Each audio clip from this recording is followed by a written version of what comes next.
Hello dears, welcome back to my YouTube channel. ഇന്നത്തെ special video ഞാനിന്ന് നിങ്ങൾക്ക് പരിചയപ്പെടുത്തി തരാൻ പോകുന്നത് കർണാടകയിലെ ശിവാജി നഗറുള്ള സെൻറ് മേരീസ് ബസിലിക്കയാണ്. ബസിലിക്ക കൂടാതെ ബാംഗ്ലൂരിലെ തന്നെ ഏറ്റവും ഫേമസ് ആയിട്ടുള്ള ശിവാജി നഗർ മാർക്കറ്റ് കൂടി നമുക്കിന്ന് പരിചയപ്പെടാം. പോയ വഴി നല്ല തിരക്കുണ്ടായിരുന്നു. കോരമംഗലിൽ നിന്നും ഏകദേശം 8 കിലോമീറ്ററാണ്, അതായത് അരമണിക്കൂർ ട്രാവൽ ചെയ്താലാണ് നമുക്ക് ഈ ചർച്ചിലെത്താൻ പറ്റുന്നത്. അകലെ നിന്നുള്ള ബസിലിക്കയുടെ ഒരു വ്യൂ ആണ് നമ്മളിപ്പോൾ കാണുന്നത്. അതുപോലെ ശിവാജി നഗർ മാർക്കറ്റിനോട് ചേർന്ന് തന്നെയാണ് ഈ ബസിലിക്ക സ്ഥിതി ചെയ്യുന്നത്. 17ാം നൂറ്റാണ്ടിൽ തമിഴ് മൈഗ്രന്റ് ക്രിസ്ത്യൻസിന് വേണ്ടി പണി കഴിപ്പിച്ച ഒരു ഓലമേഞ്ഞ ചെറിയൊരു പള്ളിയായിരുന്നു ഇത്. അന്ന് കാണിക്ക മാതയുടെ ചാപ്പൽ എന്നാണ് അറിയപ്പെട്ടുകൊണ്ടിരുന്നത്. സാരി ഉടുത്ത മാതാവാണ് ഇവിടുത്തെ പ്രത്യേകത. അതുകൊണ്ട് തന്നെ നമുക്കിവിടെ സാരി ഓഫർ ചെയ്യാൻ പറ്റുന്നതാണ്. അതുപോലെ കർണാടകയിലെ ആദ്യത്തെ ബസിലിക്ക കൂടിയാണ് Saint Mary's basilica Shivaji Nagar. എല്ലാ ദിവസവും ഓരോ മണിക്കൂർ ഇടവിട്ട് തമിഴ്, മലയാളം, കന്നഡ, കൊങ്ങിണി, ഇംഗ്ലീഷ് എന്നീ ലാംഗ്വേജിൽ ഇവിടെ വിശുദ്ധ കുർബാന നടന്നു പോകുന്നുണ്ട്. ദിവസവും ആയിരങ്ങളോളം ഈ ബസിലിക്കയിൽ എത്തുകയും പ്രാർത്ഥിക്കുകയും നേർച്ച നേരുകയും ചെയ്യുന്നു.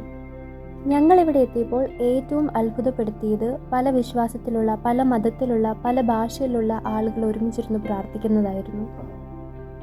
മെഴുകുതിരിയും പൂക്കളും സാരിയുമെല്ലാം മാതാവിന് നേർച്ച അർപ്പിക്കുന്നുണ്ടായിരുന്നു എല്ലാവരും.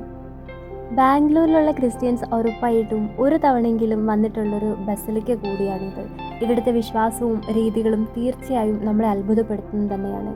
ഈ ഒരു ബസിലിക്കയുടെ ഭംഗി എന്ന് പറഞ്ഞാൽ അതൊരു പ്രത്യേകത തന്നെയാണ്. അതിനുശേഷം നമ്മൾ പോകുന്നത് ബാംഗ്ലൂരിലെ ഏറ്റവും ഫേമസ് ആയിട്ടുള്ള ശിവാജി നഗർ മാർക്കറ്റിലേക്കാണ്. നമ്മുടെ ഈ ബസിലിക്കയുടെ അടുത്തായിട്ട് തന്നെ, അതായത് ബസിലിക്കയോട് ചേർന്നിരിക്കുന്ന ഒരു മാർക്കറ്റാണ് ശിവാജി നഗർ മാർക്കറ്റ്. ചെരുപ്പാണെങ്കിലും ഡ്രസ്സാണെങ്കിലും എന്ത് ഐറ്റം ആണെങ്കിലും ഇവിടെ കിട്ടാത്തതായിട്ട് ഒന്നും തന്നെ ഇല്ല. ഇപ്പോൾ ഏകദേശം ഒരു ഉച്ച സമയമാണ്, അതുകൊണ്ടാണ് ഇവിടെ ഇത്രയ്ക്ക് തിരക്ക് കുറവ്. ഒരു വൈകുന്നേരം അല്ലെങ്കിൽ ഒരു നൈറ്റൊക്കെയാണ് നമ്മൾ വരുന്നതെങ്കിൽ നല്ല ബുദ്ധിമുട്ടായിരിക്കും, അതുപോലെ നല്ല തിരക്കായിരിക്കും. നമുക്ക് ശരിക്കും ഷോപ്പിംഗ് നടത്താനൊന്നും പറ്റില്ല. അതുകൊണ്ട് നിങ്ങൾ മാർക്കറ്റിൽ വരാൻ ഉദ്ദേശിക്കുന്നവരാണെങ്കിൽ രാവിലെ അല്ലെങ്കിൽ ഉച്ചയ്ക്ക് മുമ്പായിട്ടൊക്കെ വരുന്നതായിരിക്കും നല്ലത്. അതുപോലെ ശിവാജി നഗർ മാർക്കറ്റ് ചെന്ന് അവസാനിക്കുന്നത് കൊമേഴ്ഷ്യൽ സ്ട്രീറ്റിലേക്കാണ്. സോ നിങ്ങളിവിടെ വരുവാണെങ്കിൽ നിങ്ങൾക്ക് 2 മാർക്കറ്റും കവർ ചെയ്യാൻ പറ്റും. അപ്പോൾ ഇത്രയേ ഉള്ളൂ ഞങ്ങളുടെ ഇന്നത്തെ വീഡിയോ. ഷോപ്പിങ്ങിനൊക്കെ ശേഷം ഞങ്ങൾ നേരെ തിരിച്ചു പോന്നു. അതുപോലെ സെൻറ് മേരീസ് ബസിലിക്കയിലെ ഹോളി മാസ് ടൈമിംഗ് ഞാൻ ഇവിടെ മെൻഷൻ ചെയ്യുന്നുണ്ട്.